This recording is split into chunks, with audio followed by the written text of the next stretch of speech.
पृथ्वीगंज नाम का एक गांव था। वहां भीमरू अपनी एक लौती बेटी फगुनिया के साथ रहता था। फगुनिया का स्वभाव बहुत चंचल और बहुत ही नेक इंसान था।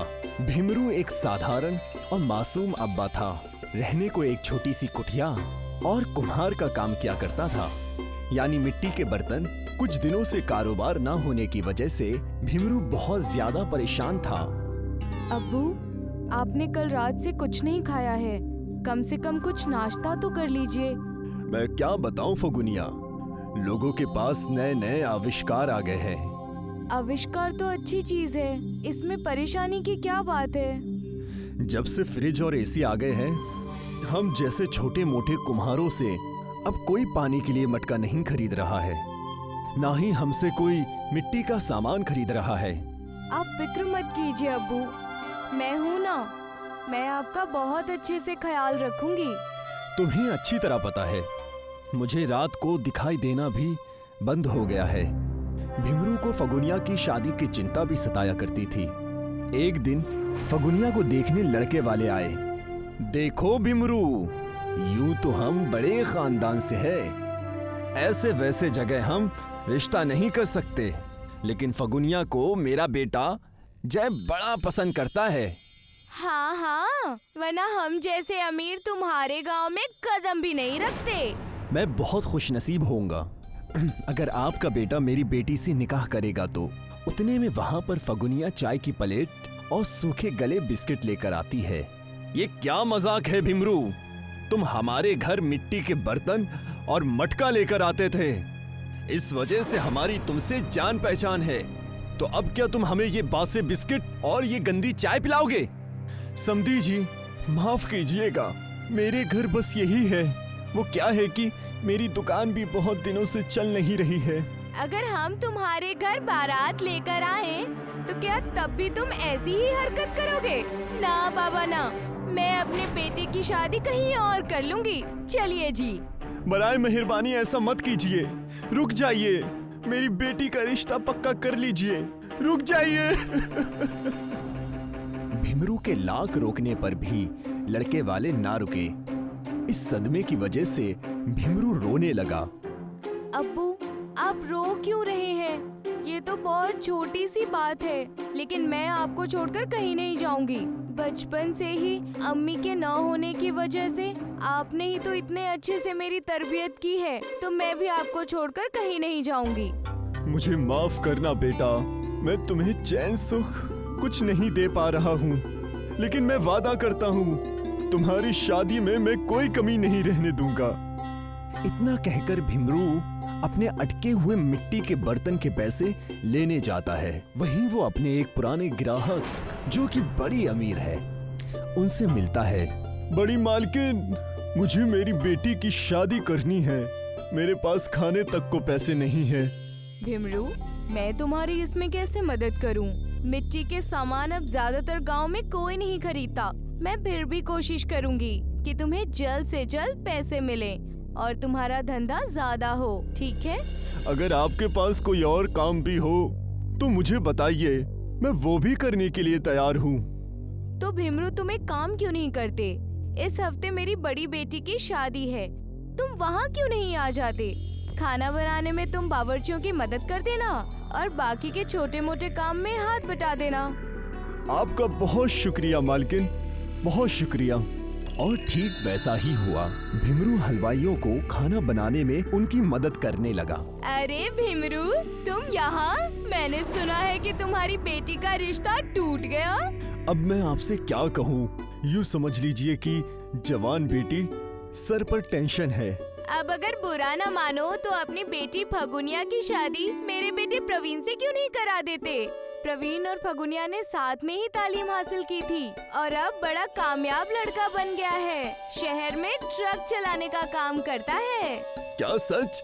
अगर ऐसा है तो देरी किस बात की, चट मंगनी पट निकाह। मैं अगले सोमवार को ही तुम्हारे घर आऊंगी। हाँ। भीमरू इस बात से बहुत खुश हुआ और अपने घर चला गया। देखा बेटी, मैंने तुमसे कहा था ना, मैं तुम्हारा निकाह एक नेक और बड़े घर में करवाऊंगा। देखो, मैंने ऐसा ही किया। मुझे हलवाई काकी मिली थी और उन्होंने मुझे सारी बातें बना दी। उन्होंने अपने खानदानी कंगन भी तोहफे में दे दिया। मैं भी कितना बेवकूफ हूँ, मैं तो भूल ही गया। तुम्हारी उनकी तो खूब जमती है। अब्बू, शादी ब्याह बहुत ही खर्चे और बहुत ही समस्या वाली बातें हैं। तुम उसकी चिंता मत करो बेटी, मैं तुम्हें अच्छे से विदा करूंगा, लेकिन इस बार तुम्हारी शादी जरूर होगी। हमारे पास तो डोली के लिए भी पैसे नहीं है। मैं तो आपसे कह रही हूँ कि थोड़ा इंतजार कर लीजिए और कुछ दिनों में कोई दूसरा अच्छा लड़का देखकर मेरी शादी करवा दीजिएगा। अपनी बेटी फगुनिया की बात सुनकर भीमरू को रात भर नींद नहीं आती और वो एकदम सुबह में अपने घर के बाहर खेतों से जंगल की तरफ जाने लगा। सही कहा फगुनिया ने, मैं उसे एक डोली तक नहीं दे सकता। शादी तो दूर की बात है, रिश्ता तय है और शादी सर पर है और सामान एक भी नहीं। हे मालिक, आप ही कुछ मदद कीजिए। इतना कहकर भीमरू घने जंगल में जा पहुंचा। हे मालिक, ये कैसा वक्त दिखा रहा है तू? मेरी बच्ची की शादी फिर से टूट जाएगी। मेहरबानी करो, मेहरबानी करो। भीमरू फूट फूट कर उस दरख्त के नीचे रोने लगा और वो दरख्त एक जादुई शैतान का था जो भूख की वजह से तड़प रहा था। भीमरू को रोता देख वो बड़ा खुश हुआ। अगर मालिक आपने मेरी मदद नहीं की तो यहीं इसी मिट्टी पर अपनी जान दे दूंगा। भीमरू के इतना कहते ही वहां पर उस पेड़ से एक बड़ा सा शैतान सामने आ गया और कहने लगा, तुम इंसानों का कुछ समझ नहीं आता। तुम कौन हो और बोल कैसे रहे हो? मैं जो भी हूँ, अच्छा हुआ तुम यहाँ आए हो। अब मैं तुम्हें खा जाऊंगा। खा जाओ, मैं हूँ ही हालातों का मारा। क्यों भाई, ऐसा क्या हो गया? तब जाके भीमरू ने उस दरख्त वाले शैतान को सारी बातें बताई। अरे भाई, ये तो बड़ी दुख की बात हो गई। तुम जैसे दुखी आत्मा को मुझे खाकर भी मजा नहीं आएगा। मैं भी रोता रहूंगा, लेकिन मैं इसमें तुम्हारी एक मदद कर सकता हूँ। कैसी मदद? इस पेड़ के नीचे जो मिट्टी है वो आम मिट्टी नहीं है, जादुई मिट्टी है। मैं जब इंसान था तब मैंने सारे सोने इसी मिट्टी में छुपा के रखे थे। तुम उस मिट्टी से जो भी सामान बनाओगे वो बनने के कुछ ही समय बाद सोने का हो जाएगा।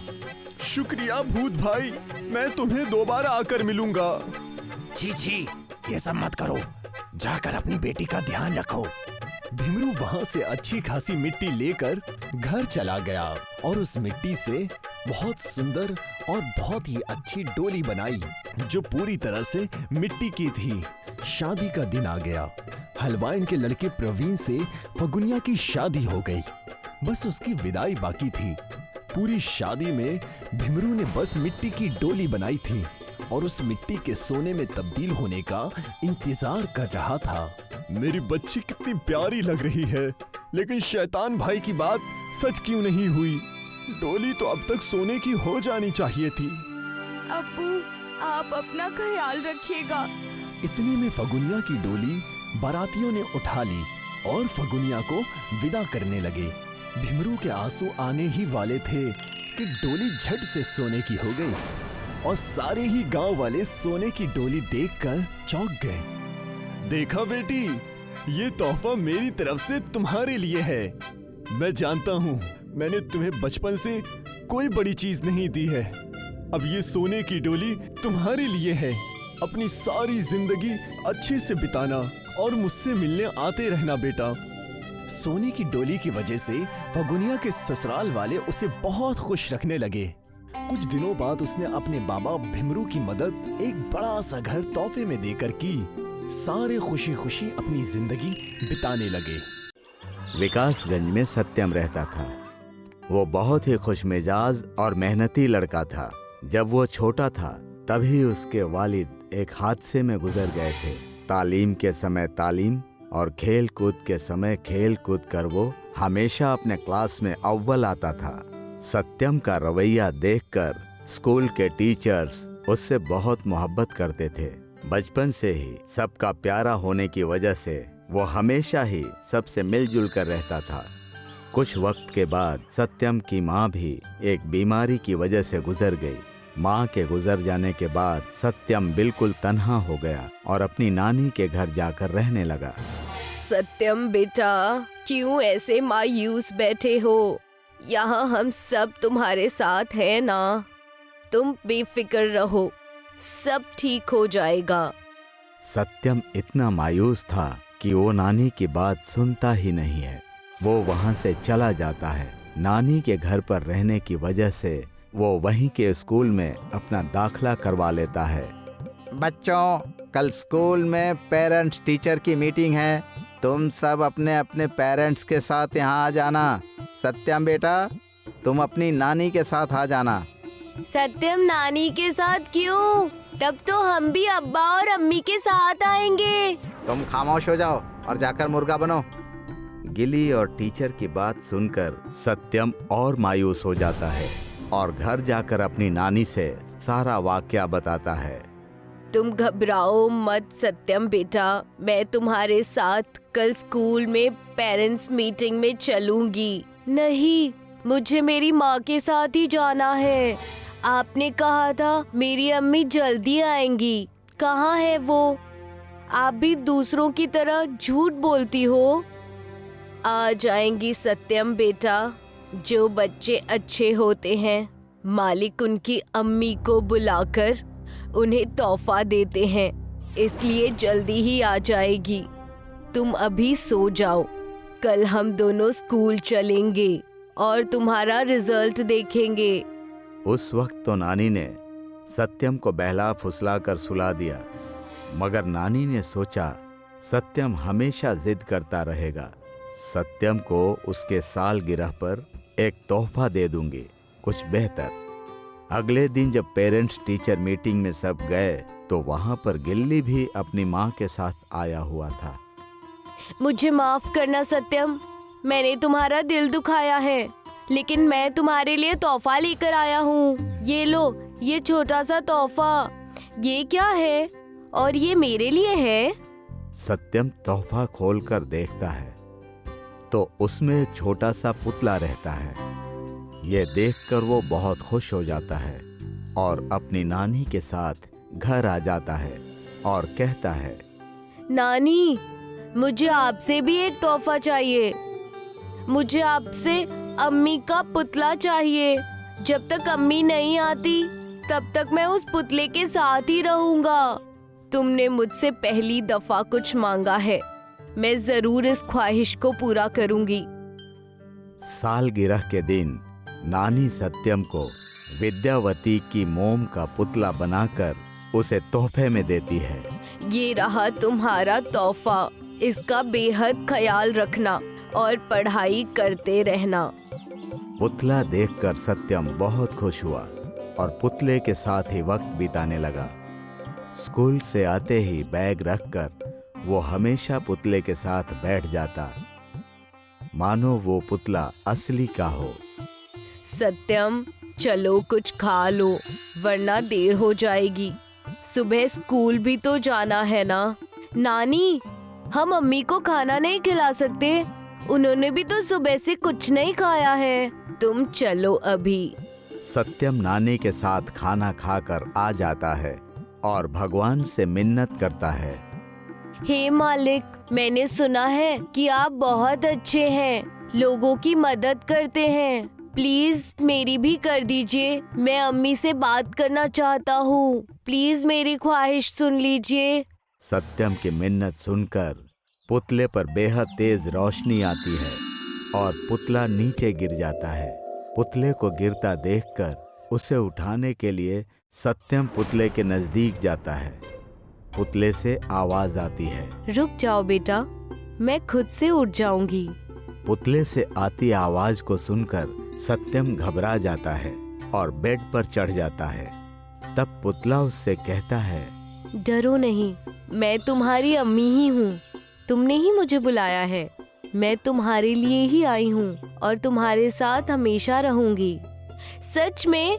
अब तुम कहीं नहीं जाओगी? तुम मुझे अकेला छोड़कर कहाँ चली गई थी? मैंने तुम्हें कितना याद किया। मैं हमेशा से तुम्हारे साथ ही थी, बस कुछ वक्त के लिए तुमसे खफा थी, पर अब मैं आ चुकी हूँ और अब मैं कहीं नहीं जाऊंगी। सच?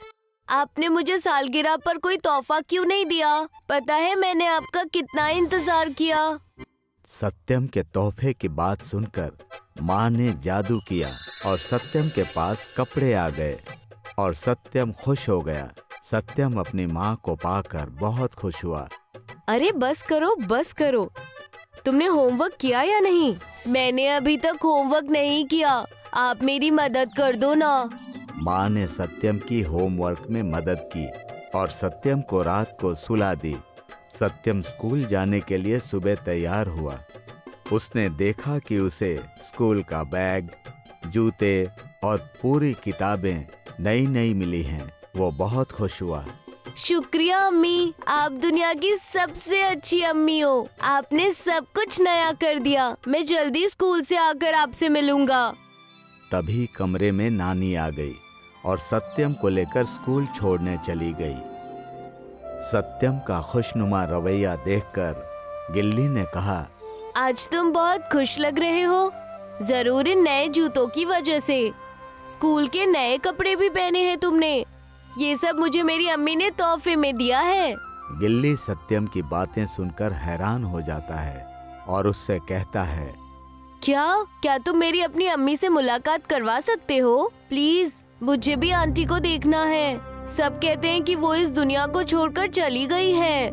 जरूर, जैसा तुम कहो। आ जाना मेरे घर, मैं तुम्हें भी एक बहुत बड़ा तोहफा दिलवाऊंगा। गिल्ली शाम को सत्यम के घर अपनी मम्मी के साथ आता है। अम्मी, इनसे मिलिए। ये है मेरा दोस्त गिल्ली और वो है उनकी अम्मी। सत्यम की आवाज सुनकर पुतले से आवाज आती है। नमस्ते जी, मैं हूँ सत्यम की अम्मी। पुतले में से आती आवाज सुनकर गिल्ली और गिल्ली की मम्मी जोर से चीखे, भूत! भागो, भागो यहाँ से! और उनकी चीखें सुनकर वहाँ पर सत्यम की नानी आ गई और नानी ने कहा, क्या हुआ? तुम सब यहाँ इतना शोर क्यों मचा रहे हो? नानी की बात सुनकर पुतले में से आवाज आई। प्रणाम अम्मी। नानी खुद के दिए हुए पुतले की आवाज सुनकर सहम गई। जी डरिए मत, मैं यहाँ पर सिर्फ सत्यम के लिए आई हूँ। मालिक ने मुझे सत्यम की देखभाल के लिए भेजा है। हूँ तो आखिर अम्मी ही ना। मेरा बच्चा सुखी सही सलामत रहे, बस इतनी ही ख्वाहिश है। अम्मी, आपने सत्यम का बहुत ख्याल रखा है, इस चीज़ के लिए शुक्रिया। लेकिन अब मैं आपको और तकलीफ नहीं देना चाहती हूँ। मैं सत्यम को लेकर अपने घर जा रही हूँ, जहाँ मैं सत्यम के साथ रहा करती थी। इतना कहकर पुतला यानी सत्यम की माँ सत्यम के साथ अपने पुराने घर चली गई। सत्यम और सत्यम की माँ यानी मोम का पुतला घर में खुशी खुशी रहने लगे और सत्यम की परवरिश बहुत उम्दा और बेहतरीन तरीके से होने लगी। सत्यम अपनी माँ को पाकर खुशी खुशी रहने लगा।